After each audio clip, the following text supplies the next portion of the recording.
Hello and welcome back. I'm Steve Murphy, a trust and estates attorney with McGuire Woods LLP, and this is Legacy Planning Once Removed, my podcast on legacy, trusts, family, and everything else on my mind. For those of you who are returning, again, welcome back. And for those of you who are new to the podcast, welcome. This podcast is about more than just legacy planning. This is about the mindset of your legacy, how you affect others, and how they affect you. And we have a tagline here. We say, walk like you leave footprints. This is an episode on productivity.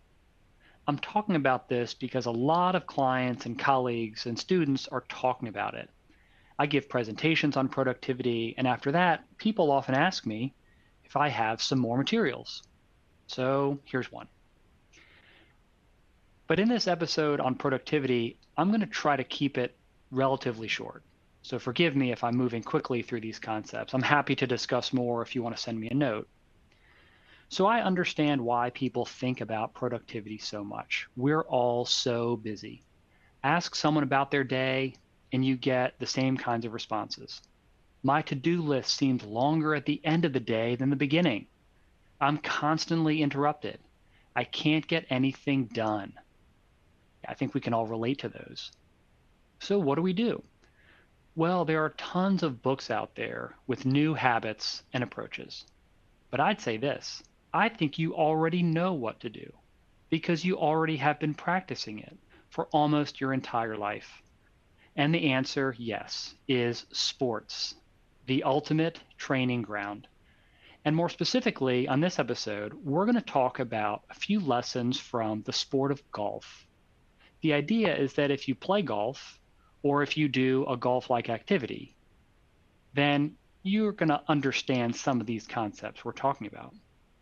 So this doesn't just apply in the case of sports. In another episode on golf and teaching life lessons, I talked about golf or golf-like activities like gardening or knitting and cooking and how they have lessons for us.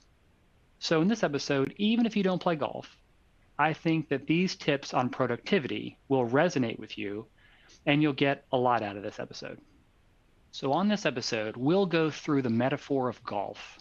Then we'll come back to lessons for your day to make your day productive in your job, your work, in your life. So step one. Step one is not about swinging a golf club because in golf, it never actually starts with swinging the club. Where do you start in golf? Well, you start by warming up and planning for the round. And when you warm up, you ask yourself these questions. What am I working with today? And there are lots of components to that. Think about the weather.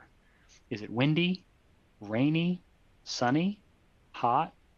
How about your playing partners? Are they chatty, competitive, annoying, enjoyable? And what's the game you're playing? There are lots of little games you play in golf. Are you keeping track through stroke play or match play or some specific game with your partners? And if you talk to the best golfers out there, they tend to comment on this. They say that the golf swing is so specific that they have to review what they're working with physically before the round. They might say that on the warm-up range, they realize that they're hitting a bit of a fade. That is, the ball goes a little bit to the right. There might not be an explanation. Maybe they're just a little tight from the way they slept or the prior day's workout or picking up a toddler. And they might try to fix it with a few swings on the warm-up range. But if they can't, then they just go with it. There's no use fighting against it, just like there's no use fighting about the weather. And the mental game of golf is the same.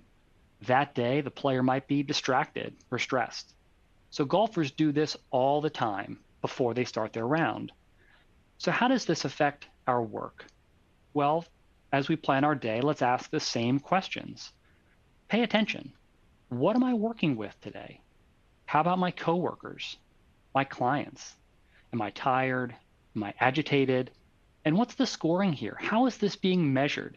Is today about productivity or efficiency? That distinction's another talk I give. So some things you could work out or fix before you start your day, or some things you just have to go with. But importantly, this step one is about knowing yourself. It's about acceptance and acknowledgement before you move ahead with your day. Okay, let's move on to step 2. Wait, don't swing that club. Not yet. Because in golf, before swinging, you have to decide what club to hit and where to aim, or rather, what's your target. And golfers do this all the time. They might do it the night before, looking at a map of the course on their phone, or they might do it the day of, or right there in the tee box. So step 2 is asking another question.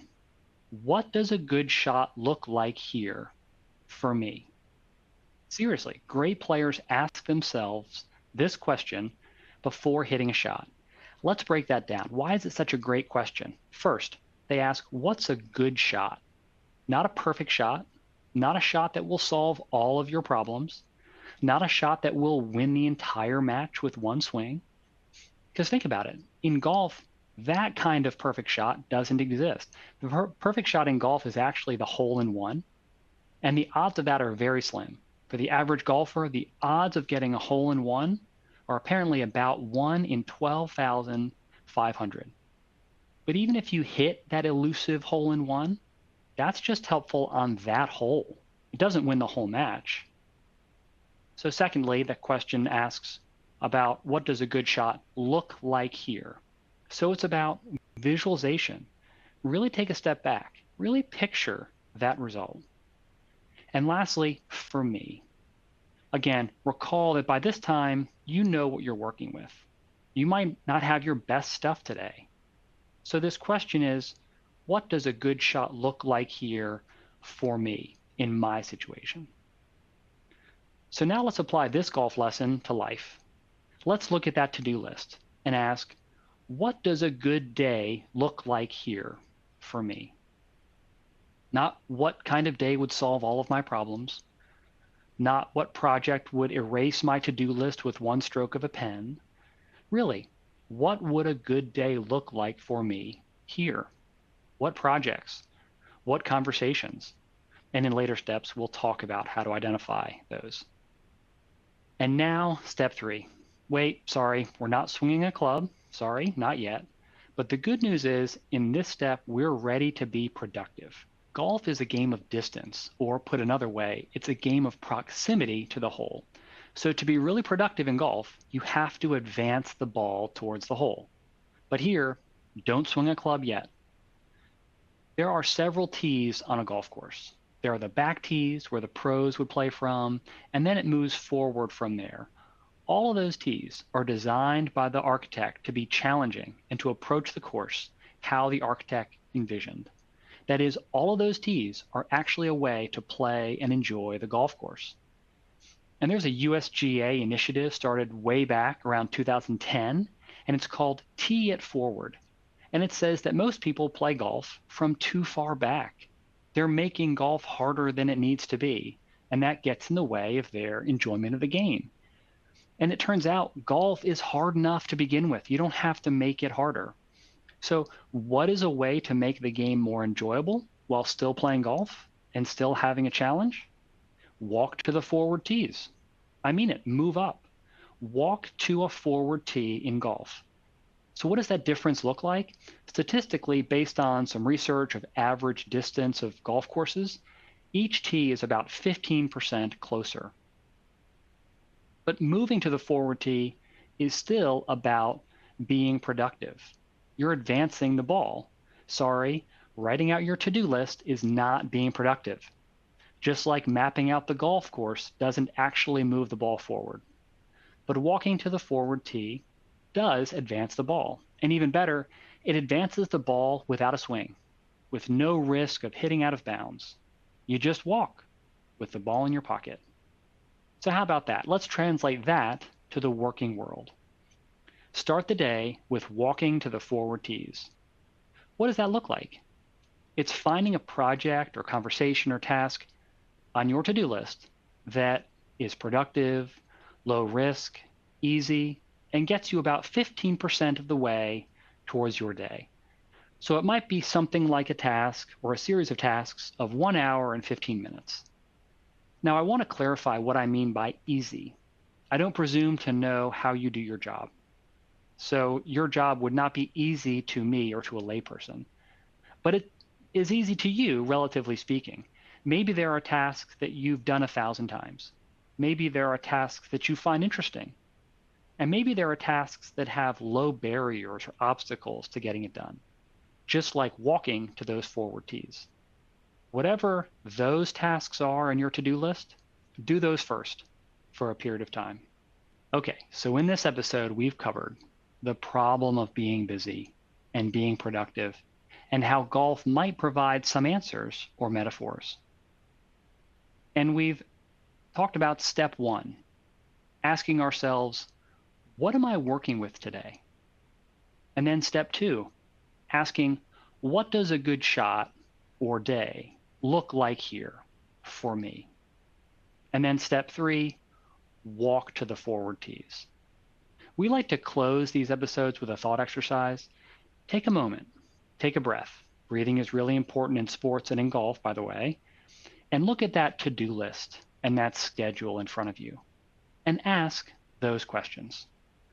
Well, you're probably saying, this episode is about golf, but we're not even swinging a golf club yet.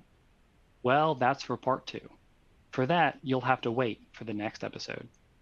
I'm Steve Murphy, and this is Legacy Planning Once Removed, my podcast on, well, life. I'll see you next time. And in the meantime, walk like you leave footprints.